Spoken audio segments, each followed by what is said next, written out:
ஓம் விக்னேஸ்வரா போற்றி, ஓம் நவக்கிரனர்களை போற்றி. தனுசு ராசி நேயர்களுக்கு வணக்கம். தனுசு ராசி காலப்புரட்சி சக்கரத்தின் 9ஆம் இடம், தர்மஸ்தானம், தர்மவான்கள் வீடு. தனுசு ராசிக்கு ராசிநாதன் பயிற்சி ஆறாரு. வருகிற மே 1ஆம் தேதி உங்கள் ராசிக்கு 5ஆம் இடத்துலேருந்து 6ஆம் இடத்துக்கு போகிறாரு.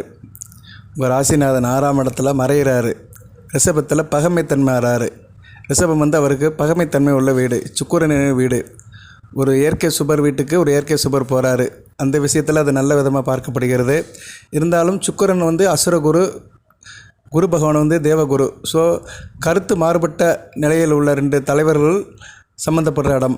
ஒரு முதலமைச்சர் வந்து எதிர்க்கட்சி தலைவர் வீட்டுக்கு போகிற மாதிரி, சரியா சுருக்கமாக சொன்னோம்னா, பாயிண்டாக சொன்னாமலே, ஒரு எதிர்க்கட்சி ஒரு முதலமைச்சர் வந்து எதிர்க்கட்சி தலைவருடைய ஆஃபீஸுக்கு போன மாதிரி, அவங்க ஆஃபீஸில் உட்காந்து இவர் வேலை பார்க்குற மாதிரி. அப்போனா எந்த மனநிலை இருப்பாருன்னு பார்த்துக்கோங்க. அதாவது மாறுபட்ட கொள்கையுடைய ஒரு கூடாரத்துக்கு போகிறாரு குரு பகவான். சுக்கிரனுடைய ஆட்சி வீட்டுக்கு போகிறாரு. ரைட்டு. உங்கள் வீட்டுக்கு தனுசு ராசிக்கு 6ஆம் இடத்துக்கு மறைகிறாரு. ஒரு வீட்டுக்கு 6ஆம் இடத்துல மறைகிறாரு. இன்னொரு வீடு உங்கள் ராசிக்கு 4ஆம் வீடு சுகஸ்தானத்துக்கு 3ஆம் இடத்துல சற்று மறைகிறாரு. ஸோ 2 வீட்டுக்குமே அவர் வந்து கொஞ்சம் மறைவு ஸ்தானத்தில் தான் இருக்கிறாரு. குரு 6ஆம் இடத்துல இருக்கிறது நல்ல அமைப்பு இல்லை, சரியா. அது வந்து சுகவீனம்பாங்க. சுகவீனம்னு என்ன, கைகால் பிரச்சனை இருக்கும். கைகாலில் சில நோவு வந்துட்டு போகும் வயதுக்கு ஏற்ற மாதிரி. அந்த நல்ல அமைப்புன்னு சொல்ல முடியாது. ஏன்னா குரு வந்து கோச்சாரத்தில் 6ஆம் இடத்துல இருக்கிறது வந்து சிறப்பாக எங்கேயுமே சொல்லலை. இப்போ 6ஆம் இடத்துல குரு இருக்கிறதுக்கு வந்து பாடலே சொல்லியிருக்கிறாங்க. 6ஆம் இடத்துல குரு இருந்தார்னா கைகாலில் பந்தனம் கிடைத்தல் அப்படின்னு போட்டிருக்காங்க. அப்படின்னா என்ன, நோவு தான். அப்படி ஒரு அமைப்பை வந்து குரு கொடுப்பாரு.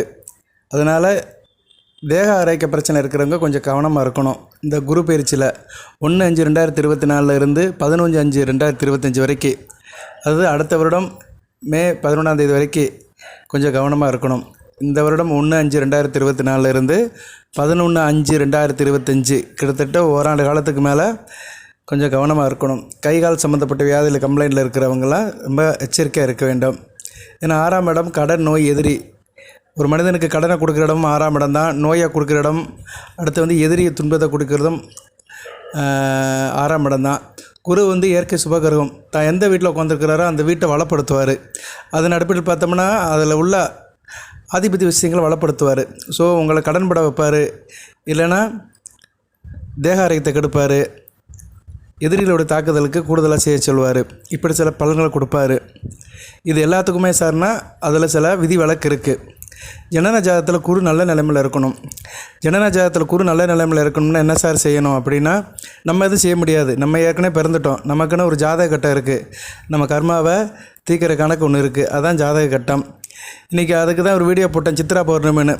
சித்ரா பௌர்ணமி என்னென்னு, சித்திரகுப்த நாயனார் பிறந்த நாள், கர்ம விளக்குகள், கர்மத்தின் செய்த பாவ புண்ணியங்களை தளர்த்துற நாள். இன்றைக்கி காலையில் வழிபாடு பண்ணியிருந்தால் நல்லபடியாக இருந்திருக்கும். நான் வீடியோ போட்டிருந்தேன், அதை நிறைய நேர் ஃபாலோ பண்ணியிருப்பாங்க. ஓகே, அது ஒரு பக்கம் இருக்கட்டும், அதுக்கு ஒரு நன்றி. குரு வந்து பொதுவாக ஜனன ஜாதகத்தில் லக்கண ரீதியாக அவர் லக்கணத்தில் இருக்கலாம். எந்த லக்கணத்தில் இருந்தாலுமே ஓரளவு நல்ல நிலைமையில் இருப்பார். 12 லக்கணத்தில் லக்கணம் சம்மந்தப்பட்டு இருந்தாலும் நல்ல அமைப்பு தான். மகரத்தை தவிர, மகரத்தில் வந்து நீசம் அடைவார். ஸோ மகர லக்கணத்தை தவிர மற்ற லக்கணத்தில் இருந்தால் நல்ல அமைப்பு தான். தவறி மகர லக்கணத்தில் இருந்தாலுமே ஓரளவு நல்ல பலன் தான் கொடுப்பாரு. திருவாதிரை, திருவோணம் 4ஆம் பாதம் தாண்டி இருந்தார்னா நல்ல பலன்களை கொடுப்பாரு. அதுபோக குரு வந்து மேச லக்கணம், கடக லக்கணம், சிம்ம லக்கணம், விருச்சிக லக்கணம், தனுசு லக்கணம், மீன லக்கணம், இந்த லக்கணத்தில் பிறந்திருக்கணும். நீங்கள் தனுசு ராசியில் எந்த நட்சத்திரத்தில் பிறந்தாலும் சரி, மூல நட்சத்திரத்தில் பிறந்தாலும் சரி, பூராட நட்சத்திரத்தில் பிறந்தாலும் சரி, உத்திராட 1ஆம் பாதத்தில் பிறந்தாலும் சரி, மேச லக்கணம், கடக லக்கணம், சிம்ம லக்கணம், ரிஷிக லக்கணம், தனுசு லக்கணம், மீன லக்கணம், இதில் பிறந்திருந்தீங்கன்னா குருவுடைய தாக்கம் எப்பயுமே குறைவாக இருக்கும். குரு வந்து கெடுக்க மாட்டார். தான் தசாபுத்திலையும் சரி, கோச்சார நிலையிலும் சரி, அந்த ஜாதகனை கெடுக்க மாட்டார். ஓரளவு கை தூக்கி விடுவார். மாறாக நான் இப்போ சொல்கிற 3 லக்கணத்தில் பிறந்திருந்தீங்கன்னா இது மாதிரி கோச்சாரத்தில் அவர் வந்து நல்ல நிலைமைக்கு வராமல் இருக்கும்போது ரொம்ப கெடுபலன்களை கொடுப்பார். ஜோதிடத்தில் இவ்வளோதாங்க. சூட்சமத்தை புரிஞ்சுக்கிட்டோம்னா பலன் சொல்ல வேண்டிய அவசியமே இல்லை. கொடுப்பாரா, கொடுக்க மாட்டாரா, நல்லது செய்வாரா, நான் செய்ய மாட்டாரா, ஒரு வருடத்துக்கு குருவின் நிலைப்பாடு என்ன? குருவின் நிலைப்பாடு சனுசுக்கு எப்படி இருக்கும்? அவர் ராசிநாதங்கிறது தான் அடுத்து. ராசிநாதன் இருக்கனால ராசிக்கெல்லாம் ஒன்றும் அள்ளி கொடுக்க போகிறது கிடையாது, யாருமே கொடுக்க மாட்டார். பள்ளிக்கூடத்து 10,000 மக்கா இருந்தாருன்னா அவராக போய் பரிசு எழுதுவார், அவன் படித்தா தான் பாஸ் பண்ண முடியும். ஏன்னா வீட்டுக்கு கொஞ்சம் சொல்லிக் கொடுப்பாரு, அதட்டுவார், திட்டுவார். ஆனால் பேசிக்காக அந்த பையன் மக்கா இருக்கிறான், நல்லா படிக்க மாட்டேங்கான். ஆனால் அவங்க அப்பா தான் ஸ்கூல் டீச்சரு, என்ன பண்ண முடியும்? போலீஸ்காரமே திருடனாக இருக்கிறான், டாக்டர் மையம் வியாதிக்காரனாக இருக்கிறான், நோய்க்கு முடியாமல் இருக்கிறான், உடம்புக்கு முடியாமல் இருக்கிறான். அது மாதிரி தான் சில நேரங்களில் வந்து ராசிநாதன் கெட்டு போயிட்டாருன்னா ராசியை ஒன்றும் செய்ய முடியாது. அதுபோல தான் இப்போ குரு வந்து உங்கள் தனுசு ராசியில் நீங்கள் பிறந்து ரிஷப லக்கணம், துலா லக்கணம், மிதுன லக்கணத்தில் பிறந்திருந்தீங்கன்னா நல்ல அமைப்பு கொடுக்க மாட்டார். பொதுவாகவே நல்ல அமைப்பு கொடுக்க மாட்டார். இது மாதிரி கோச்சாரத்தில் நல்ல இடத்துக்கு வரலைன்னா நல்ல பலன்களை எதிர்பார்க்க முடியாது. நான் பொதுவாக போதி ஜோடத்தில் கரெக்டாக சொல்லிடுவேன், சமாதானப்படுத்தி சொல்கிறதே கிடையாது, திருப்திப்படுத்தணும்னு சொல்கிறதே கிடையாது, உள்ளதே உள்ளவாறே சொல்லிடுவேன். அது மாதிரி நீங்கள் வந்து கன்னி இலக்கணத்தில் பிறந்திருக்கிறீங்க, மகர கும்பம் இந்த லக்கணத்தில் பிறந்தாலும் குரு வந்து ஏதோ ஒரு சமபங்கு தான் கொடுப்பாரு, தாராளமாக அள்ளி கொடுக்க மாட்டார். இதை வந்து குரு திசை நடக்கிறவங்களுக்கு கண்கூட பார்ப்பாங்க. இப்போ தனுசு ராசியில் குரு திசை நடக்கிறவங்களுக்கு நான் சொன்ன 3 லக்கணத்தில் பிறந்தவங்களுக்கு போட்டு பரட்டு எடுக்கும். துலா லக்கணம், ரிஷப லக்கணம், மிதுன லக்கணம் இந்த 3 லக்கணத்தில் பிறந்தவங்களுக்கு குரு திசை 16 வருடத்தில் பிரச்சனை இருக்கும். பொருளாதார பிரச்சனை இருக்கும், பிள்ளைகள் விஷயத்தில் பிரச்சனை இருக்கும். அதுபோல் குரு எந்த ஆதிபத்தியம் சேர்ந்து இருக்கிறாரோ அந்த பலன்களை கொடுப்பாரு. அவர் இந்த லக்கணத்தில் பிறந்து மாரக சாணமாய 2, 3, 7, 8, 12 இருந்தார் வச்சுக்கோங்களேன், கண்டிப்பாக அந்த மாரகத்தை கொடுப்பாரு. 2ஆம் இடத்துல இருந்தாருன்னா குடும்பத்தில் பிரச்சனையை கொடுப்பாரு, பண பிரச்சனையை கொடுப்பாரு, பேச்சில் நிதானத்தை கொடுக்க மாட்டார், அதட்டு பேசுவாங்க, பேசினாலும் பிடிக்காது. 3ஆம் இடத்துல இருந்தாருன்னா தைரிய குறைவை கொடுத்துருவார், காரிய அணுகுகள் இருக்காது, தொட்டதெல்லாம் தடையாக இருக்கும். அடுத்து 7ஆம் இடத்துல இருந்தாலும் கடன் மணி பிரச்சனை, கூட்டுத்தொழில், பங்கு சந்தை, ஷேர் மார்க்கெட்டில் பிரச்சனை, எதிர்பார்த்த பணம் வராமல் இருக்கிறது, நண்பர்கள் விஷயத்தில் முட்டல் மோதல், சொந்த பந்தங்கள் விஷயத்தில் கடன் வாங்குறதல், இட பிரச்சனை, மனப்பிரச்சனை, பாக பிரச்சனை, இப்படி நிறைய நடக்கும். 8ஆம் இடத்துல இருந்தாருன்னா ஊரை விட்டு கிளப்பி விட்டுருவார். காசை கொடுத்துட்டு காசை வாங்கிட்டு கடன் ஆக்கி மஞ்சள் நோட்டீஸை கொடுத்துட்டு ஊரை விட்டு ஓடி போயிடுவாங்க. அந்த அமைப்பெல்லாம் கொடுப்பார் 8ஆம் இடத்துல இருக்கிற குரு. 12ஆம் இடத்துல இருந்தாருன்னா அவ்வளோதான், எல்லாம் ஒட்ட வேண்டி தான், எல்லாத்தையும் வரைய பண்ணிவிட்டு வருமானமே இருக்காது, எல்லாம் விற்று திங்கிற மாதிரி ஒரு நிலைமையை கொடுத்துருவார். இது வந்து இந்த 3 இலக்கணத்தில் பிறந்தவங்களுக்கு இருக்கும். ரிஷபம், துலாம், மிதுனம் அவங்களுக்கு இப்போ குரு திசை நடக்கும். குரு திசை நடந்துச்சுன்னா அவங்க கண்டிப்பாக குரு நான் சொன்ன இடத்துல இருந்தாருன்னா ரொம்ப அதிகமான கெடுபலன்களை கொடுப்பாரு. லக்கணத்திலிருந்து 2ஆம் இடம், 3ஆம் இடம், 7ஆம் இடம், 8ஆம் இடம், 12ஆம் இடத்துல. எதுக்கு சொல்ல வரேன்னா குரு தசை, குரு பெயர்ச்சி அப்படின்னு எடுத்துக்கிட்டோம்னாலே அவர் பேசிக்காக ஜாதகத்தில் எப்படி இருக்கார் அதை வச்சு தான் பலன்கள். சரியா? கோச்சாரத்தில் 6ஆம் இடத்துல குரு போயிட்டாப்புல எல்லோரும் கெட்டு போயிடுவாங்களா? அதுவும் கிடையாது. குரு கோச்சாரத்தில் 5ஆம் இடத்துக்கு வந்துட்டார், 7ஆம் இடத்துல இருக்கிறாரு, நல்ல பலன்கள் கொடுப்பாரு? அதுவும் கிடையாது. ஜனன ஜாதகத்தில் லக்கண ரீதியாக அவர் எந்த லக்கணத்துக்கு ரிலேட்டடாக இருக்கிறாரு, எந்த லக்கணத்தில் பிறந்தவங்களுக்கு ஒரு சாதகமாக இருக்கிறாரு, அதுபோக வந்து அவரோட அமைப்பு எப்படி இருக்குன்னு அங்கே வந்து ஃபேவரிகேட் பண்ணி இருக்கும். உங்கள் ஜனன ஜாதகத்தில் அது இருப்பார் அவர், அதுக்கேற்ற மாதிரி தான் பலன்களை கொடுப்பாரு. ஓகே, சரி சார். இப்போ வந்து குரு வந்து ஜனன ஜாதகத்தில் சரியில்லை, இப்போயும் சரியில்லாமல் இருக்கார், என்ன செய்யலாம் அப்படின்னம்னா, இப்போவும் சரியில்லைன்னா நல்ல பலன்கள் கொடுக்காது. குருவுடைய என்ன பண்ணுவார்னா தன்னுடைய காரகத்தையும் ஆதிபத்தியத்தையும் கொடுக்க மாட்டார், ஓராண்டு காலத்துக்கு கொடுக்க மாட்டார். ஆதிபத்திய விசேஷம் என்ன? 6ஆம் இடம். அவர் வந்து 6ஆம் இடத்துல இருக்கிறாரு, கடனை கொடுப்பாரு, நோயை கொடுப்பாரு, எதிரிலால் தொல்லையை கொடுப்பாரு. ஆதிபத்திய விஷயத்தை கொடுக்க மாட்டார். ஆதிபத்திய விஷயம் என்ன? 1, 4 இந்த 3 இருந்தாலே உங்களால் நிம்மதியாக இருக்க முடியாது. அடுத்து வந்து தாயார் விஷயத்தில் பிரச்சனை கொடுத்துருவார், வண்டி வாகன விஷயத்தில் பிரச்சனை, வண்டியில் ரிப்பேர் ஆகும், இல்லைனா வண்டியில் விற்கிற மாதிரி இருக்கும், இல்லைனா வண்டிகளால் நிறைய செலவுகள் இருக்கும், விவசாயம் நல்லபடியாக இருக்காது, வேளாண் விளைபொருள் நல்லபடியாக உற்பத்தி ஆக முடியாது, விவசாயம் பண்ணுறவங்களுக்கு தண்ணீர் இல்லாமல் பிரச்சனை சந்திக்கிற மாதிரி இருக்கும். இந்த சில அசுப பலன்கள்லாம் கொடுப்பாரு. நீங்கள் நினைக்கிறீங்க குரு பயிற்சிக்கு பலனை போட்டு இவன் வந்து உருப்படியாக ஒரு வார்த்தை கூட சொல்லலை, நெகட்டிவாகவே சொல்கிறான்னு. நான் முதலே சொல்லிட்டேன், நான் எப்போயுமே காம்ப்ரமைஸ் ஆக மாட்டேன், உள்ளதை உள்ளவாறு சொல்லிடுவேன். தனுசு ராசி நேயர்களுக்கு வந்து பேசிக்காக குரு பயிற்சி வந்து இப்படி தான் போகும். சரியா?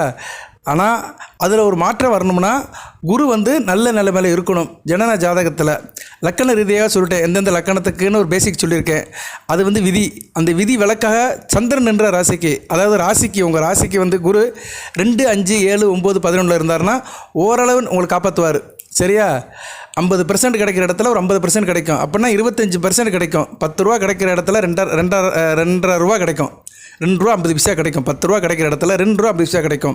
உங்கள் ராசிக்கு அவர் வந்து மகரத்தில் கூட இருக்கலாம், 2ஆம் இடத்துல இருந்தால் கூட நீசம் அடைஞ்சால் கூட பரவாயில்ல, கோச்சாரத்துக்கு பரவாயில்ல, மகரத்தில் இருக்கலாம், அடுத்து வந்து மேசத்தில் இருக்கலாம், மிதுனத்தில் இருக்கலாம், சிம்மத்தில் இருக்கலாம், விருச்சிகத்தில் இருக்கலாம். உங்கள் ராசிக்கு சொல்கிறேன், லக்கணத்துக்கு இல்லை.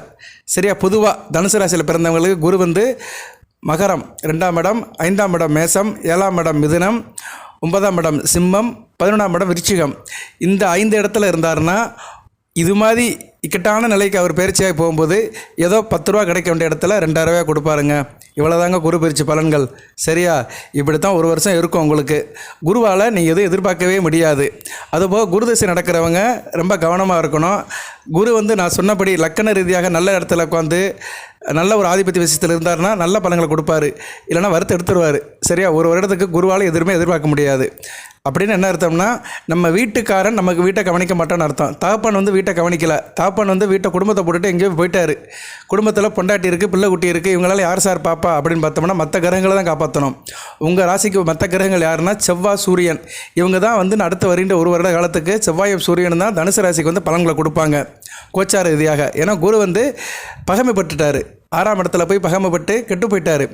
அவருக்கு வீடு கொடுத்த சுக்கிரன் நல்ல நிலைமைக்கு வரணும். சரியா? அவர் கோச்சாரத்தில் நல்ல நிலைமைக்கு வரணும். சுக்கிரன் வந்து தனுசு ராசிக்கு வந்து 6-11 உடையவன் தான். ஒரு கெட்ட ஆதிபத்தியத்துக்கும் ஒரு நல்ல ஆதிபத்தியத்துக்கும் உடையவர் தான். 11ஆம் இடங்கிறது லாபஸ்தானம் தான். சரியா? இருந்த போதிலும் வந்து சுக்கிரன் வந்து அந்த 2 வீட்டுக்கும் மறையாமல் சில இடத்துக்கு வந்தாருன்னா நல்ல பலன்களை கொடுப்பாரு. சரியா? அது சுக்கிரனுடைய நிலைப்பாடை பொறுத்து. நான் சுக்கிரனுக்கு எப்போல்லாம் வீடியோ போடுறேனோ அப்போ சுக்கிரனை பற்றி நல்ல விதமாக பேசும்போது குரு வேலை செய்வார்னு அர்த்தங்க. இதாங்க சூட்சுமம் ஜோதிடத்தில். சுக்கிரன் எப்போல்லாம் தனுசு ராசிக்கு சாதகமாக இந்த கோச்சாரத்தில் அடுத்து வருகின்ற ஒரு வருட காலத்துக்கு இருக்கிறாரோ அந்நேரம் குருவுடைய நிலைப்பாடு நல்லாயிருக்கும். குரு வந்து இயல்பாக இருப்பார், கெடுபலன்களை குறைச்சி செய்வார். அதுபோக குருவுக்கு சாரம் கொடுத்த நாதர்கள், அந்த ரிஷப ராசியில் குருவுக்கு சாரம் கொடுத்த நாதர்கள் 3 பேர் இருக்காங்க. நட்சத்திர சாரம் என்னென்ன இருக்குது? கார்த்திகை, ரோகிணி, மிருகசீரிஷம். இதில் கார்த்திகை வந்து சூரியனுடைய நட்சத்திரம், அருமையான நட்சத்திரம். தனுசு ராசிக்கு எந்நேரம் நல்லது செய்கிற கிரகம் சூரியன். அவர் நட்சத்திரத்தில் குரு போகும்போது கெடுபலங்களை குறைப்பார். பார்த்தீங்களா? இதுதான் விதி விலக்கு. அதாவது கஷ்டமான நேரத்திலையும் ஒரு இஷ்டமான சூழ்நிலை உருவாகுது. சரியா?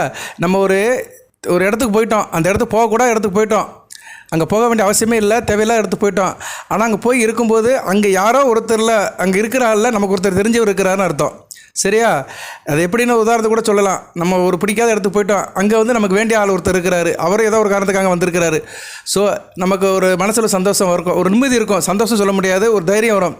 இங்கே வரக்கூடாதுன்னு நினச்சோம், ஆனால் வந்த இடத்துலையும் ஒரு பரவாயில்ல, ஒரு தெரிஞ்ச ஆள் இருக்கார், பேச்சு துணைக்கு ஒரு ஆள் இருக்கிறாரு, ஏதோ நம்ம வந்து கொஞ்சம் இயல்பாக இருந்துக்கலாம் அப்படின்னு நினச்சி மனசுக்குள்ளே ஒரு எண்ணம் வரும். அந்த எண்ணத்தை கொடுக்குறவர் சூரியன். அங்கே வந்து சூரியனுடைய நட்சத்திரம் இருக்குது. அடுத்து சந்திரன் அஷ்டமாதிபதி, அவரும் நல்லது செய்ய மாட்டார். சந்திரன் வந்து அஷ்டமாதிபதி தோஷம் இல்லைம்பாங்க ஒளி கிரகத்துக்கு.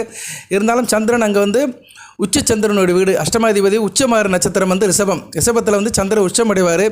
அங்கே குரு போகிறது வந்து சில காரகத்தங்கள் நல்லபட செய்வார். சரியா? சில காரகத்தை விஷயத்தை செய்வார். வெளிநாடு வெளிமாநில தொடர்புகள் இதெல்லாம் நல்லபடியாக இருக்கும். எதிர்பாராத பணம் வரும், அதிர்ஷ்டமெல்லாம் கைகூடும். ஆனால் இருந்தாலுமே வம்பு வழக்குகள் வரும். பெண்கள் விஷயத்தில் வம்பு வழக்குகள், கஷ்டங்கள், அவமானங்கள், அசிங்கங்கள் இதெல்லாம் படுற மாதிரி சந்திரன் சாரத்தில் போகும்போது குரு கொடுப்பார். அதுபோல் சந்திரன் மாதத்துக்கு 2 தடவை வளர்பறை தேய்வரை ஆவார். மாதம் ஒரு முறை வளர்பறையாகவும் ஒரு முறை தேய்வரையாகவும் ஆவார். அதாவது பௌர்ணமி சந்திரன், அமாவாசை சந்திரன். அவர் பௌர்ணமி நோக்கி போகும்போது, அமாவாசையிலேருந்து பௌர்ணமி நோக்கி போகும்போது நல்லாயிருக்கும் 15 நாளைக்கு. அதுக்கடுத்து பௌர்ணமிலேருந்து அமாவாசைக்கு போகும்போது நல்லா இருக்காது. சரியா? இப்படி கலப்பு பலன்களை தான் கொடுப்பார். சந்திர சாரத்தில் போகும்போது நீடித்த நிலையான பலனை கொடுப்பாருன்னாங்கிறது கேள்விக்குறி. கலப்பு பலன்களை தான் கொடுப்பார். ஏற்ற இறக்கமாக இருக்கும் அந்த காலகட்டத்தில். ஸோ எதுக்கு சொல்கிறேன்னா, குரு நிலைப்பாடை வந்து நான் உள்ளே போய் கொஞ்சம் கொஞ்சமாக சொல்கிறேன். நான் இதிலே உங்களுக்கு தெரிஞ்சு போயிடும், பலன்கள் எப்படி வரும்னு தெரிஞ்சு போயிடும். சரியா? பலன்கள் இது வந்து ஜோடிக்கப்பட்டவை தான். அந்த பலன்கள் இந்த பலன்கள் அப்படி இப்படி உறவு முறையை சொல்கிறது, வேலையை பற்றி சொல்கிறது, அப்படி வருவார். யாரோ ஒருத்தரோட சந்திப்பு கிடைக்கும். தனுசு ராசிக்கு ஒருத்தர் வந்து காலையில் கதவை தட்டி சொல்லுவார். எல்லாமே அந்த ஜோதிடருடைய நாவன்மை தான். ஆனால் இங்கே சப்ஜெக்ட் எப்படி இருக்குது, ரீடிங் எப்படி இருக்குது, குருவுடைய அமைப்பு எப்படி இருக்குது, அவருடைய கோச்சார நிலைகள் எப்படி இருக்குது, சஞ்சாரம் எப்படி இருக்குது, அதை பார்த்துட்டாலே பலன்களை வந்துடும். சரியா நேர்களே? ஸோ இப்போ வரைக்கும் வந்து சூரியன் சாரத்தில் போகும்போது தான் கொஞ்சம் ஓரளவு பெனிஃபிட்டாக கொடுப்பாரு. சந்திர சாரம் அந்த அளவுக்கு எதிர்பார்த்த இல்லை. அதுக்கடுத்து செவ்வாய் சாரம். செவ்வாய் வந்து 5 கூடியவர் தான். லாபத்தையும் கொடுப்பாரு, நஷ்டத்தையும் கொடுப்பாரு, அதிர்ஷ்டத்தையும் கொடுப்பாரு. அதிர்ஷ்டத்தால் வர பணத்தை செலவழிக்க வைப்பார். அது பணத்தை 10 ரூபா வர சொல்லிடுவார், 10 ரூபா கையில் கொடுத்துருவார், 7 ரூபாய்க்கு செலவே எடுத்து விட்ருவார். அப்படி தான் செவ்வாய் செய்வார். ஏன்னா அவர் வெறியாதிபதியும் கூட. செவ்வாய் வந்து எப்படி இருக்கிறார் சாருங்கிறது அந்த காலகட்டத்தில் வர்ற தசா புத்திக்கு அந்த காலகட்டத்தில் வர கோச்சார அமைப்பு பொறுத்து தான். ஸோ இந்த வீடியோ மூலியமாக தனுசு ராசி நேயர்களுக்கு குரு பயிற்சி விஷயங்களை சொல்லணும்னா, சுக்கிரன் பயிற்சி எப்படி இருக்கோ, மாதம் மாதம் நடக்கிற சுக்கிர பயிற்சி எப்படி இருக்கோ அதுக்கேற்ற மாதிரி குரு நிலைப்பாடு இருக்கும். அதுபோக சந்திரனுடைய நிலைப்பாடும் செவ்வாயுடைய நிலைப்பாடும் எப்படி நடக்கோ பார்க்கணும். சரியா? செவ்வாய் பயிற்சி, செவ்வாய் வந்து இப்போ உங்கள் ராசிக்கு 4ஆம் இடத்துல இருக்கிறாரு. 4ஆம் இடத்துல இருக்கக்கூடாது. மே 1ஆம் தேதி வரைக்கும் இருக்கலாம். இன்னும் மே 1ஆம் தேதிக்கு இன்னும் 7 நாளோ 8 நாளோ தான் இருக்குது. பரிவர்த்தனை யோகம் சொல்லுவாங்க. அந்த பரிவர்த்தனைங்கிறது பெரிய விஷயம் கிடையாது, பட்டு பேதாமரம் கிடையாது. அதுக்கடுத்து குரு வந்து ராசிக்கு 6ஆம் இடத்துக்கு போயிட்டாரு, அந்த பரிவர்த்தனை யோகம் அடிபட்டு போயிடும். ஸோ 4ஆம் இடத்துல செவ்வாய் இருக்குது, நல்ல விதமாக பார்க்கப்படாது. அடுத்து 5ஆம் இடம், அது நல்லது இல்லை, ஆட்சி பெறுவார். 6ஆம் இடத்துக்கு போனால் குருவோட சேர்ந்து குருமங்கள யோகம். ஸோ இன்னும் அடுத்து வருகின்ற ஒரு 80 நாட்களுக்கு வந்து செவ்வாயால் ஒரு பெனிஃபிட் இல்லை. ஸோ இப்படி தான் குரு பிரித்து போகும். ஸோ கணக்கு பண்ணி பார்க்கும்போது 6ஆம் இடத்துல இருக்க குரு ஏன் நல்லது செய்ய மாட்டேக்காருன்னா, பொதுவாகவே எந்த கிரகமுமே 6ஆம் இடத்துல பகமை தான் வரும். சரியா? நீங்கள் எந்த ராசிக்கு எடுத்து பார்த்தாலுமே 6ஆம் இடத்துல ஒரு அந்த ராசிநாதன் போய் உட்காந்தா பகமை தான் வருவார். சில கிரகங்கள் தான் நட்பு பெறும். உதாரணத்துக்கு மகரத்துக்கு வந்து சனி பகவான் வந்து மிதுனத்தில் உட்கார்ந்தார்னா நட்பு பெறுவார். குரு வந்து அப்படி வரமாட்டார். சரியா? குரு வந்து தனுசு ராசிக்கு வந்து 6ஆம் இடம் ரிஷபத்தில் பகமாக தான் பெறுவார். மீன ராசிக்கு 6ஆம் இடம் சிம்மத்தில் வந்து நட்பு பெறுவார்.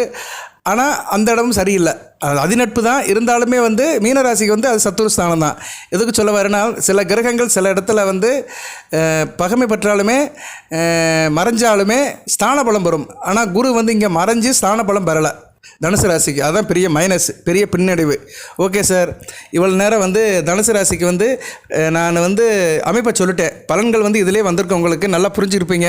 சரி, இதையும் தாண்டி பலன்கள்னு ஒன்று இருக்குல்ல. அவர் 6ஆம் இடத்துலேருந்து என்ன சார் செய்வார் அப்படின்னா, பார்க்குற இடங்களுக்கு நல்ல பலன்களை கொடுப்பாரு. பார்க்குற இடங்களுக்குமே மறைஞ்சிட்டு தான் பார்க்குறாரு. 6ஆம் இடத்துல மறைகிறாரு. அவருடைய நேரடி பார்வையில் அந்த இடங்கள்லாம் வரதில்லை, மறைந்து நின்று தான் பார்க்குறாரு. மறைந்து நின்று 10ஆம் இடத்தை பார்க்குறாரு. 5ஆம் பார்வையில் 10ஆம் இடத்தை பார்க்குறதுனால தொழில் ஓரளவு நல்லபடியாக இருக்கும். மறைமுகமாக தொழில் பண்ணுறவங்க நல்லாயிருக்கும். வெளியே சொல்ல முடியாமல் கூச்சப்பட்டு சில பேர் இருப்பாங்க. 2ஆம் தர தொழில் பண்ணுறவங்க, அண்டர் கிரவுண்ட் தொழில் பண்ணுறவங்க, இன்னும் நிறைய பிஸ்னஸ்லாம் இன்றைக்கி இருக்குது. சட்டத்துக்கு உட்பட்டே இருக்குது, சட்டத்துக்கு மாறுதலாகவும் சில பிஸ்னஸ் நிறைய நடக்கு நாட்டில். அதெல்லாம் வெளியே சொல்ல முடியாது. அப்படி வெளியே சொல்ல கூச்சப்படுற தொழில் இருக்கிறவங்களுக்குலாம் நல்ல ஒரு வாய்ப்பை கொடுப்பாரு. 10ஆம் இடத்துல கேது இருக்கிறாரு. கேது கொஞ்சம் சுபத்துவம் ஆவார். கேது சுபத்துவப்படுறதுனால தொழில் வந்து ஓரளவு நல்லபடியாக இருக்கும். அடுத்த ராசிக்கு 12ஆம் இடத்தை பார்க்குறாரு. வெளிநாட்டு வெளிமாநில தொடர்புகள் கிடைக்கும். வெளிநாட்டுக்கு போகிறதுக்கு போகலாம். இட மாற்றத்தை கொடுப்பாரு. தனுசு ராசி நேரில் இங்கேருந்து எங்கேனாச்சும் வெளியே போகலாம். வெளிநாட்டுக்கோ வெளி மாநிலத்துக்கோ மாவட்டத்துக்கோ நாட்டுக்கோ மாவட்டத்துக்கோ மாநிலத்துக்கோ எங்கேயோ போகலாம். இருக்கிற இடத்த விட்டு கிளப்பி விட்டுருவார். சரியா? இருக்கிற இடத்த விட்டு கிளப்பி விட்டுட்டு கையில் காசு பணம் சம்பாதிக்கிறதுக்கு அலைய விடுவார். சரியா? இங்கே ஒன்றும் கிடைக்கலப்பா, வெளியே போனால் எதுவும் கிடைக்குமா அப்படின்னு இருக்கிற இடத்த விட்டு நகண்டு போய் 4 இடம் தேடி காசு சம்பாதிக்கிறதுக்கு அலைய விடுவார். இதை தான் செய்வார், சிறப்பாக செய்வார். அடுத்து 2ஆம் இடத்தை பார்க்குறாரு. எப்படினாலும் காசை கொடுக்கணும் அவர். சரியா? தனத்தை கொடுக்கணும். தனத்தை எங்கே கொடுக்கணும்? குடும்பத்துக்கு கொடுக்கணும் நீங்கள். ஏன்னா 2ஆம் இடம் குடும்பஸ்தானம், தனஸ்தானம். ஸோ அங்கே குடும்பத்தை காசு கொடுக்கணும்னா வெளியே அழிஞ்சு தெரிஞ்சு காசு கொடுக்கணும். ஸோ தனுசு ராசிக்கு வந்து இந்த குரு பயிற்சி வந்து ஒரு அலைச்சலோட பிரயாணத்தோட பணம் சம்பாதிக்க மாதிரி தான் இருக்கும். என்ன தான் நீங்கள் வந்து எண்ணெய் தடவி ஒட்டினாலும் ஒட்டுற மண்ணு தான் ஒட்டும். சரியா? எண்ணெய் தடவி உருண்டாலுமே ஒட்டுற மண்ணு தான் ஒட்டும். அதில் எந்த மாற்று கருத்தும் கிடையாது. உங்களுக்கு வர வேண்டிய பணம் வந்து ஈஸியாக கிடைக்காது. ஒரு அலைச்சல், பிரயாணம், டென்ஷன், பதட்டம் இதன் அடிப்படையில் வச்சுக்கிட்டு தான் அந்த பணம் கிடைக்கும். ஈஸியாக எதையும் நீங்கள் அணுகவே முடியாதுங்க. அதை வந்து மாற்றுக்கிறதே கிடையாது. தனுசு ராசிக்கு நான் அப்படியே சொல்கிறேன், இதுதான் நடக்கும் உங்களுக்கு. இப்போன்னு இல்லை, இதுக்கு முன்னாடி இருந்த தனுசுக்கு நடந்த குரு பயிற்சி நல்லா இல்லை. ஏன்னா இதுக்கு முன்னாடி வந்து அவர் வந்து ராசிக்கு 5ஆம் இடத்துல இருந்தாலுமே ராகு கூட சேர்ந்து இருந்தார். நல்ல விதமாக பார்க்கப்படலை. குரு சண்டால யோகத்தில் இருந்தார். அதுபோல் சனி பகவான் பார்வையில் இருந்தார், 3ஆம் இடத்து பார்வையில் இருந்தார். ஸோ அது பெரிய நல்ல விதமாக அமையலை. ஸோ தனுசு ராசிக்கு என்னமோ தெரியல, இறைவன் செயல். இந்த அடுத்தடுத்து நடக்கிற குரு பயிற்சி ரெண்டுமே சரியில்லை. 2023 நடந்த குரு பயிற்சியும் சரியில்லை, 2024 நடந்த குரு பயிற்சியும் சரியில்லை. இதில் இடையில் அவர் சில காலம் வக்ரம் அடைவார். வக்ரம் அடையும் போது இயல்பு நிலைக்கு மாதிரி சில பலன்களை தருவார். இந்த தடையும் வக்ரம் அடைகிறாரு. சரியா? வக்ரம் அடைகிறாரு. அந்நேரம் வேணால் சில பலன்களை கொடுப்பாரு. ஏன்னா மறைவு சாணத்தில் ஒரு கிரகம் பாவத்தன்மையில் இருக்கும்போது, பகமை பெற்று இருக்கும்போது, வக்ரம் அடையும் போது இயல்பு நிலைக்கு போகும். அந்நேரம் அவர் வந்து கொஞ்சம் நல்ல பலன்களை கொடுப்பாரு. அதாவது எப்படின்னா, ஒருத்தனை வந்து ஒரு இது பண்ணியாச்சு, லாக் பண்ணியாச்சு, அரெஸ்ட் பண்ணியாச்சு, அவனுக்கு கண்டிஷன் பெயில் கொடுக்கும்போது ரிலாக்ஸேஷன் கொடுப்பாங்க. சரியா? போய் பார்த்துட்டு வாப்பா, ஊரில் வேண்டியவங்களை பார்த்துட்டு வா, சொந்த பந்தத்தை பார்த்துட்டு வான்னு ஒரு கண்டிஷன் பேரில் அவர் கொஞ்சம் வெளியே அனுப்பிவிடுவாங்க. அது மாதிரி தான் குரு வந்து இந்த வக்ரம் அடையும் போது இயல்பு நிலைக்கு வருவார். அப்படி இயல்பு நிலைக்கு வரும்போது தான் சம்மந்தப்பட்ட ராசிகளுக்கு நல்ல பலன்களை கொடுப்பாருங்க. இவ்வளோ தாங்க குரு பயிற்சி பலன்கள். ஸோ குரு பயிற்சி வந்து தனுசு ராசிக்கு வந்து 100க்கு 50 மார்க் கூட போட முடியாது, அந்த அளவுக்கு தான் இருக்குது. சரியா? உண்மையை சொல்ல போனோம்னா அதுதான் உண்மை. என் மேலே கோவப்பட்டுக்காதீங்க, வருத்தப்பட்டுக்காதீங்க. நான் உள்ளதைத்தான் சொல்கிறேன். மற்ற பலன்களை எவ்வளோ வீடியோ போடுறேன், நான் தனுசு ராசிக்கு வீடியோ போடுறேன். ஆனால் உங்கள் ராசிநாதன் இந்த தடவை குரு பயிற்சி வருது வந்து நல்ல விதமாக பார்க்கப்படலை, சிறப்பாகவும் இல்லை. கவனமாக இருக்கணும். சரியா? வியாழக்கிழமை தோறும் குரு பகவானை கும்பிடணும், சமய சான்றோர்களை கும்பிடணும், பெற்றவங்கள்கிட்ட ஆசீர்வாதம் வாங்கணும், மஞ்சள் கலர் ட்ரெஸ்ஸை போட்டுக்கணும், கையில் வலது கையில் மஞ்சள் கயிறு கட்டிக்கணும், நான்வெஜ் சுத்தமாக சாப்பிடக்கூடாது. சமய சான்றோர் படம் நிறையா இருக்குது, சான்றோர்களுடைய வழிபாடு நிறையா இருக்குது. காஞ்சி மகாபெரியவா, யோகி ராம் சூரத்குமார், ரமண மகரிஷி, சத்யஸ்ரீ சாய்பாபா, இன்னும் நிறைய சமய சான்றோர்கள் இருக்காங்க. வள்ளலார் சுவாமிகள், இவங்களாம் நம்ம இந்த காலத்தில் இந்த நூற்றாண்டில் வாழ்ந்து மறைந்தவர்கள், இந்த 21ஆம் நூற்றாண்டில் வாழ்ந்து மறைந்தவர்கள். அவங்களுடைய படங்களை வீட்டில் வச்சு நமஸ்காரம் பண்ணலாம். வியாழக்கிழமை தோறும் நமஸ்காரம் பண்ணுறது சிறப்பு தான். அதுபோக வியாழக்கிழமை குரு உரை காலையில் 6 to 7, மதியம் 1 to 2, இரவு 8 to 9 கோயிலில் போய் குருபவனை கும்பிடலாம். குருபவனுக்கு மஞ்சள் துணி வஸ்திரம் சாத்தலாம், வில்வேலை கொண்டு அர்ச்சனை பண்ணலாம், மஞ்சள் பொடி போடலாம். சரியா? மஞ்சள் கலர் பூவை கொடுக்கலாம், செவந்தி பூ, இதெல்லாம் பண்ணி இறைவனை அர்ச்சனை பண்ணலாம். குருபாவனையோ தட்சிணாமூர்த்தியோ நீங்கள் வழிபாடு பண்ணிங்கன்னா கூடுதல் சிறப்பாக இருக்கும். ஏன்னா ராசிநாதன் நல்ல நிலைமையில் இல்லாமல் இருக்கிறது தனுசு ராசிக்கு நல்ல விதமாக பார்க்கப்படாது. மற்ற கிரகங்கள் கொடுக்குற பலன்கள் என்ன தான் பெருசாக இருந்தாலுமே ராசிநாதன் வலுவாக இருக்கணும். ராசிநாதன் வலுவாக இருந்தால் தான் உங்களுக்கு பலன்கள் முழுமையாக சேரும். அதுபோக குரு திசை நடக்கிறவங்களும் கொஞ்சம் கவனமாக இருக்கணும். குரு திசையில் சனி புத்தி, ராகு புத்தி, அப்புறம் சந்திர புத்தி, இவங்கெல்லாம் கொஞ்சம் கவனமாக இருக்கணும். சந்திரன் அமாவாசை சந்திரனா ஜனன ஜாதகம் இருந்தாருன்னா ரொம்ப கெடுபலன்கள் கொடுப்பாரு. ஸோ இந்த 3 கேது புத்தி, அடுத்து கேது புத்தி. ஸோ கேதுவை குரு பார்த்தாலுமே கேது ஜனன ஜாதகம் நல்ல நிலைமையில் இருக்கணும். அதுக்காக அவரை நம்ம எடுக்க வேண்டாம். அவர் கெட்ட வரிசை இந்த இதிலே வச்சுக்கலாம், ஆகாத அமைப்பில் வச்சுக்கலாம். குருதிசை ராகு புத்தி, குருதிசை கேது புத்தி, குருதிசை சனி புத்தி, குருதிசை சந்திர புத்தி, இந்த 4 புத்தியுமே தனுசு ராசி நல்லா இருக்காது. இந்த புத்தி இப்போதைக்கு நடக்கிறவங்க ரொம்ப கவனமாக இருக்கணும். சரியா? ரொம்ப கவனமாக இருக்கணும். அதுக்குண்டான பரிகாரம், வழிபாடு, சாந்தி செய்யணும் நீங்கள். சரியா? நிவர்த்தி பண்ணிட்டீங்கன்னா ஓரளவு நல்லாயிருக்கும், இந்த ஊரோட நல்லாயிருக்கும்.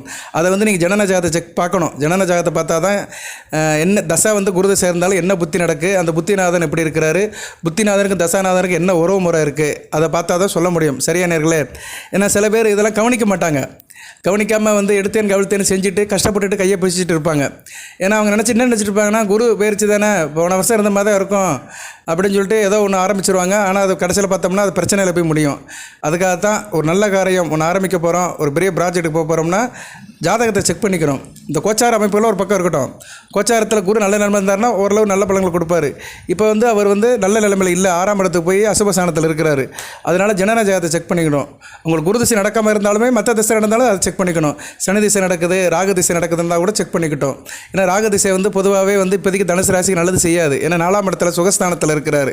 அவர் அடுத்த பயிற்சியில் நல்லது செய்வார். 3ஆம் இடத்துக்கு வந்துட்டாருன்னா ஓரளவு கோச்சாரத்தை நல்ல பலன்கள் கொடுப்பாரு. அந்த கிரகமும் அப்படித்தான், குருமா தான். ஜனன ஜாதகத்தில் கிரகங்கள் நல்ல நிலைமையில் இருந்துச்சுன்னா கோச்சாரத்துக்கு வரும்போது நல்ல பலன்களை கொடுக்கும்.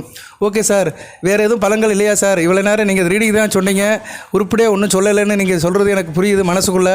இருந்தாலும் 6ஆம் இடத்துல இருக்க குரு சில அமைப்புகளை கொடுப்பாரு. அது என்ன அமைப்புன்னு பார்த்தோம்னா, உங்களுக்கு நல்ல வேலைக்காரங்க கிடப்பாங்க. ஏன்னா 6ஆம் இடம் உத்தியோகத்தை குறிக்கிறது. உத்தியோகத்தை போகிறதுக்கு ஓரளவு நல்ல வேலை பார்ப்பீங்க, உத்தியோகத்தை இன்ட்ரெஸ்ட்டாக எடுத்து செய்வீங்க.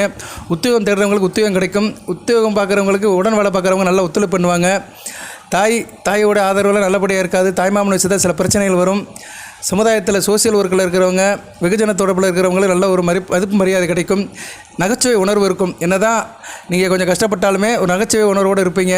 குடும்பத்தில் பெண்களுக்கு வழியே சென்று ஊதியம் பார்ப்பீங்க. பெண்கள் விஷயத்தில் கொஞ்சம் தாராளமாக இருப்பீங்க. தேக பிரச்சனை வரும். தேகம் சில பேருக்கு மெலிஞ்சு போயிடும். சரியா? அதனால் உடல் பலகீனமாகும். அதான் முதல்ல சொன்னேன், 6ஆம் இடத்துல குரு இருந்தாலே சுகவீனம், கைகால் பிரச்சனைன்னு சொன்னேன். அந்த அமைப்பு வரதுனால சில பேருக்கு தேக ஆரோக்கிய பிரச்சனை வரும். கைகளில் பிடிப்பு, மலச்சிக்கல்லாம் சில பேருக்கு வரும். அதனால் சாப்பிட்ற விஷயத்தை பார்த்து சாப்பிடுங்க. சாப்பிட்ற சாப்பாடெல்லாம் ரொம்ப நல்ல சாப்பாடை சாப்பிடுங்க. ஹோட்டல் சாப்பாடு, ஃபாஸ்ட் ஃபுட் சாப்பிட்டீங்கன்னா மோசன் பிரச்சனை, அஜீரண கோளாறு வர்றதுக்கு வாய்ப்பு இருக்குது. அது மாதிரி உங்களை சுற்றி எதிர்கள் தொல்லை நிறைய இருக்கும். எந்த ஒரு காரியம் பார்த்தாலுமே சிலருடைய ஈடுபாடு, சிலருடைய எதிர்ப்பு இருக்கும். மற்றவங்களோட தலையீடு அதிகமாக இருக்கும். இருந்த போதிலும் இறுதியில் நீங்கள் ஜெயிச்சிருவீங்க. இருந்தாலும் நீங்கள் பிறர் அனுசரித்து போகிறது மிகச்சிறந்தது. சரியா நேர்களே? அதனால் குரு பயிற்சி தனுசு ராசிக்கு ஒரு வட்டத்துக்குள் வட்டம் போட்டு வாழ்கிற மாதிரி தான் இருக்கும். பெருசாலாம் ரெக்க கட்டி பறக்கிற மாதிரிலாம் இல்லை. சரியா நேர்களே? கவனமாக இருங்க. நான் வேறு என்ன இருக்குது இதில், அவர் பார்க்குற இடத்த வேணால் சொல்லிடுறேன். அவர் பார்வை 5ஆம் பார்வையாக 10ஆம் இடத்தை பார்க்குறாரு. 10ஆம் இடத்தை பார்க்குறதுனால என்ன, தொழிலில் ஒரு ஏற்றம் இருக்கும். அரசு வழியில் சில உதவிகள் கிடைக்கும். சொந்த ஊருக்கு போயிட்டு வருவீங்க, பூர்வீக புண்ணிய இடத்துக்கெல்லாம் போயிட்டு வருவீங்க. அதே மாதிரி கௌரவ பொறுப்பில் இருக்கிறவங்களுக்கு நல்ல ஒரு மதிப்பு இருக்கும். கௌரவ பொறுப்புனா என்ன, நிறையா இருக்குது சொசைட்டியில் இன்றைக்கி. கௌரவ பதவியில் இருக்கிறவங்களுக்கு ஒரு மதிப்பு இருக்கும். அதே மாதிரி 7ஆம் பார்வையாக அயன சயன போகசானத்தை பார்க்கறதுனால எந்த ஒரு காரியத்தை ரகசியமாக தான் செய்வீங்க. நான் முதல்ல சொன்ன மாதிரி தான், ரகசியமாக உங்கள் பழக்க வழக்கம் இருக்கும். நீங்கள் என்ன செய்கிறேன்னு யாருக்கும் தெரியாது. அந்த ரகசியமாக செய்கிற காரியத்தை நல்ல காரியமாக பண்ணுங்கள். ஆனால் பொதுவாக யாருமே நல்ல காரியத்தை ரகசியமாக செய்ய மாட்டாங்க. ஆனால் சில பேர் ஆபத்துக்கு பாவையில்லைன்னு சில நல்ல விஷயங்களை ரகசியமாக செய்வாங்க. அப்படி நல்ல விஷயத்தை ரகசியமாக செஞ்சீங்கன்னா பிரச்சனை இல்லை. ஆகாத விஷயத்தை ரகசியமாக செஞ்சீங்கன்னா பிரச்சனை வரும். சரியா? அதை கொஞ்சம் கவனமாக பார்த்துக்கோங்க. பழக்க வழக்கத்தில் சற்று கவனமாக இருக்கணும். சரியா? அது ரொம்ப முக்கியம். பழக்க வழக்கம் பொதுவானது. ஆணாக இருந்தாலும் சரி, பெண்ணாக இருந்தாலும் சரி, வயதுக்கு ஏற்ற மாதிரி பழக்கத்தை வச்சுக்கோங்க. வயதுக்கு ஏற்ற பழக்க வழக்கம் இருக்கணும். வயதுக்கு ஏற்ற சகவாசம் இருக்கணும். மீறி செஞ்சீங்கன்னா பிரச்சனையில் மாட்டிக்கிறவங்க. இருந்த போதிலும் வெளிநாட்டு பயணங்கள், வெளிநாட்டு அமைப்புகள் சாதகமாக இருக்கும். அடுத்து குரு 9ஆம் பார்வை 2ஆம் இடத்தை பார்க்குறாரு. நான் ஏற்கனவே சொன்ன மாதிரி தான், வெளிநாட்டில் அலைஞ்சு திரிஞ்சு இருக்கிற இடத்த விட்டு போயிட்டு வந்து பணத்தை கொண்டு வருவீங்க. வாய்க்கு ருசியாக சாப்பிடுவீங்க. சரியா? மனதுக்கு பிடிச்ச ருசியாக சாப்பிடுவீங்க. கையில் காசு பணம் ஓரளவு புழங்கும். ஏன்னா 2ஆம் இடத்தை பார்க்குறாரு. நீசை விட்டு தான் பார்க்குறாரு. 2ஆம் இடத்தை பார்த்தாலும் நீசை விட்டு தான் பார்க்குறாரு.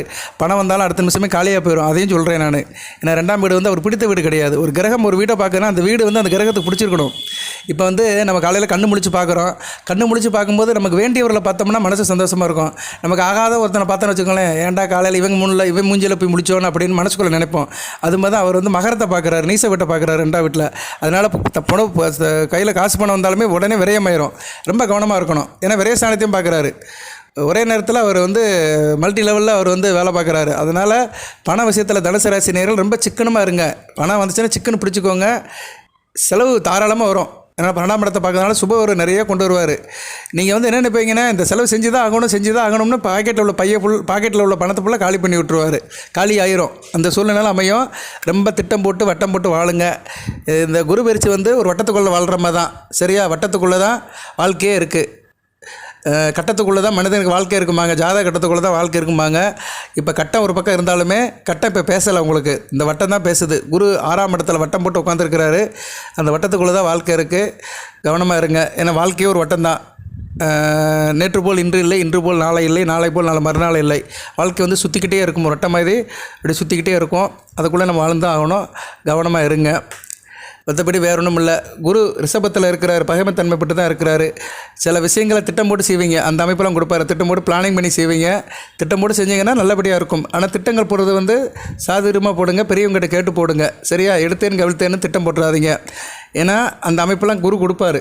சரியா? அவர் 6ஆம் இடத்துல பாவத்தன்மைப்பட்டு தான் இருக்கிறாரு. பகைமைத்தன்மைப்பட்டு தான் இருக்கிறாரு. இயல்பு நிலையில் இல்லை. கவனமாக இருந்துக்கோங்க. நான் அடுத்தடுத்து வீடியோ போடுறேன். குரு பயிற்சி பலன்கள் உங்களுக்கு முழுமையாக சேரணும்னா சுக்குரனுடைய நிலைப்பாடு, குருவுக்கு வீடு கொடுத்த சுக்குர் நிலைப்பாடு சாதகமாக இருந்துச்சுன்னா உங்களுக்கு அந்த இடைப்பட்ட காலத்தில் சில சாதகங்கள் வரத்தான் செய்யும். அது இல்லைன்னு மறுப்பதுக்கு இல்லை. நீடித்து குரு இயல்பாக பலன் கொடுப்பாருன்னா இல்லை. அவர் இயல்பாக அவரால் கொடுக்க முடியாது. அடுத்தவங்ககிட்ட வாங்கி தான் கொடுப்பார். சரியா? ஏன்னா அவரே ரொம்ப கஷ்டமான நிலையில் இருக்கிறதுனால அடுத்தவங்ககிட்ட வாங்கி கொடுக்குற நிலைமையில தான் இருக்கிறாரு. அப்படி வாங்கி கொடுக்குறத வச்சு தான் நீங்கள் காலத்தை கடத்தணும். அந்த நிலைமையில தான் இருக்கிறாரு. ஸோ சுக்கிர நிலைப்பாட்டுக்கும் மற்ற பாதசார கிரகங்கள் சந்திரன் நிலைப்பாட்டுக்கும் செவ்வாய் நிலைப்பாட்டுக்கு ஏற்ற மாதிரி தான் பலன்களை கொடுப்பாரு. அதை நான் அப்பப்போ வீடியோ போடுறேன். போதி ஜோடத்தில் நான் வீடியோ அதிகமாக போடுறது காரணமே என்னென்னா, கிரகங்கள் இப்படித்தான் பலன் கொடுக்கும். இந்த நிலையில்லாத வாழ்க்கையில் ஒரு நிலையான பலன்கள் வேணும்னா கிரகங்கள் மாறிக்கிட்டே இருக்கும்போது அதுக்கு சில பலன்களை கொடுத்துட்டே இருக்கும். அதுதான் நமக்கு அன்றாட வாழ்க்கை போயிட்டே இருக்குது. நாள் போய், வாரம் போய், மாதம் போய், வருடம் போய், வயது போயிட்டே இருக்குது. சரியா? நாள் ஒரு மேனி பொழுது ஒன்றமாக காரியங்கள் நடந்துக்கிட்டே இருக்குது. அதுக்கு கிரகங்களுடைய சஞ்சாரமும் இருக்குது. ஓகே நேயர்களே, நான் நிறைய வீடியோவில் நிறைய சொல்லியிருக்கேன். இதை திருப்பி சொல்ல வேண்டிய அவசியம் இல்லை. அதனால் நீங்கள் நான் சொன்ன வழிபாடை பண்ணுங்கள். சரியா? வேலைக்கிழமை தோறும் ரொம்ப கவனமாக இருங்க. ரொம்ப பிள்ளைகள் விஷயத்தில் கவனமாக இருங்க. ஏன்னா குரு புத்திரகாரகன். பிள்ளைகள் விஷயத்தில் சில பிரச்சனையை கொடுப்பாரு. பிள்ளைகள் விஷயத்தில் அனுசரித்து போங்க. உங்கள் குழந்தைகளுக்கு வயசு என்னென்னு தெரியாது. ஒவ்வொருத்தருக்கும் அவங்க வயதுக்கு ஏற்ற மாதிரி குழந்தைகளோட வயது இருக்கும். அதனால் அந்த குழந்தைகளோட வயதுக்கு ஏற்ற மாதிரி நீங்கள் தயாராகிக்கோங்க. குழந்தைகளை தட்டி கொடுத்து வளங்க. குழந்தைகள் விஷயத்தில் சில பிரச்சனைகளை சந்தித்து தான் ஆகணும். சரியா? அந்த அமைப்பு வரத்தான் செய்யும். அதுபோக பொருளாதார முறை வரத்தான் செய்யும். கையில் காசு பணத்துக்கு சில பிரச்சனைகள் வரத்தான் செய்யும். கொஞ்சம் கவனமாக இருங்க. இந்த வீடியோ உங்களுக்கு ஒரு வாரத்துக்கு முன்னாடியே போட்டுட்டேன். 1ஆம் தேதி தான் பயிற்சியாராரு. 1ஆம் தேதி பயிற்சியார் அன்றைக்கி கோயிலுக்கு போய்ட்டு வாங்க. சரியா? கோயிலுக்கு போய்ட்டு ஒரு அர்ச்சனை பண்ணிட்டு வாங்க. மற்றபடி வேறு ஒன்றும் செய்ய வேண்டாம். அர்ச்சனை பண்ணிட்டு விளக்கு போட்டு வாங்க. தொடர்ந்து அடுத்து வருகின்ற ஒரு வார காலத்துக்கு நீங்கள் குரு பகவானை கும்பிடுங்க. இப்போ இதில் எப்படி இருக்குன்னு பார்த்தீங்கன்னா, உங்களுக்கு ஆகாத கிரகங்கள்லாம் நல்லா இருக்குது. சனி பகவான் 3ஆம் இடத்துல நல்ல நிலைமையில் இருக்கிறாரு. ராகு மத்தியம பலனை கொடுக்குறாரு. 4ஆம் இடம் ஒரு கேந்திரத்தில் ஒரு பாவ கிரகம் இருக்கலாம். அடுத்து வந்து ஒரு 3ஆம் இடத்துக்கு வந்து நல்ல பலன்கள் கொடுப்பாரு. ஸோ பாவக்கிரகங்கள்லாம் தனுசு ராசிக்கு சப்போர்ட்டான நிலையில், ஆதரவான நிலையில் இருக்குது. ஆனால் வீட்டுக்கு வேண்டியவன் ராசிநாதன் வந்து நல்ல நிலைமையில் இல்லை. இதுதான் இயற்கை. சரியா? ஒன்று இருந்தால் ஒன்று இல்லை. இது எல்லாத்துக்கும் உள்ளதான். அது தனுசு ராசிக்கு இப்போ வந்திருக்கு. ஓகே, ஒன்றும் கவலைப்படாதீங்க. ஏற்கனவே 7.5 சனின்னு ஒரு காரகரகத்திலேருந்து வெளியே வந்துட்டீங்க. இப்போ அது வந்து குரு வந்து இப்போ அவர் பங்குக்கு சில அமைப்பை கொடுக்குறாரு. இதை நம்ம ஏற்று தான் போகணும். கொஞ்சம் பொறுமையாக இருங்க, மனதை தளர விட்டுறாதீங்க, தைரியமாக இருங்க. வாழ்த்துக்கள். எல்லாம் வல்ல இறைவன் தனுசு ராசி நேயர்களுக்கு சில சௌபாக்கியத்தையும் சில ஐஸ்வர்யத்தையும் சில நன்மையிலும் கொடுப்பார். அனைத்து வளங்களையும் நலங்களையும் பெற்று தேக ஆரோக்கியத்துடன் தீர்க்காயலுடன் நீடோடி வாழ்க, நிறைந்த வளம் பெறுக. நன்றி நேயர்களே.